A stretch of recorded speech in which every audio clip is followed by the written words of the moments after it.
In the middle of a brutal heat wave, an entire family was found frozen solid in their home. The scene was so bizarre that nobody could figure out how it was even possible. Jack slowly walked toward the bodies as eerie music played in the background. The moment he lifted the little girl's head, he realized their deaths weren't caused by the cold. The real reason was a sudden, terrifying ice storm that had swept in out of nowhere and killed them in just a matter of seconds. Cell phones and cars had all stopped working. It felt like the whole world had come to a freezing halt. Now, with his wife and kids still out there somewhere, Jack had only one choice. He put on every warm piece of clothing he had and stepped alone into the deadly blizzard. But as he pushed forward, he suddenly heard a strange whistling sound coming from behind him. He stopped and looked around, but there wasn't a single living soul in sight. Then, his eyes landed on a power pole. Hanging from it was the frozen body of an electrician. That's when Jack realized the sound wasn't a whistle at all. It was just the metal ladder on the pole creaking and rubbing against the ice. He kept moving, but the snow had piled up so high that he eventually lost his way. Luckily, he had come prepared.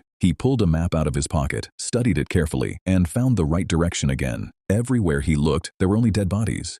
After seeing so much death, Jack no longer felt fear. He had gone completely numb inside. As he continued walking, he came across a train that had stopped dead on the tracks. Suddenly, he heard the sound of someone tapping on the glass from inside. When he turned around, he was shocked. There were people still alive in the train car. He couldn't understand how anyone could have survived in this nightmare. Then a woman inside screamed desperately for help. Reluctantly, Jack climbed into the train, but the moment he stepped inside the carriage, he saw something that left him completely stunned. To find out what happened next, subscribe for the next part.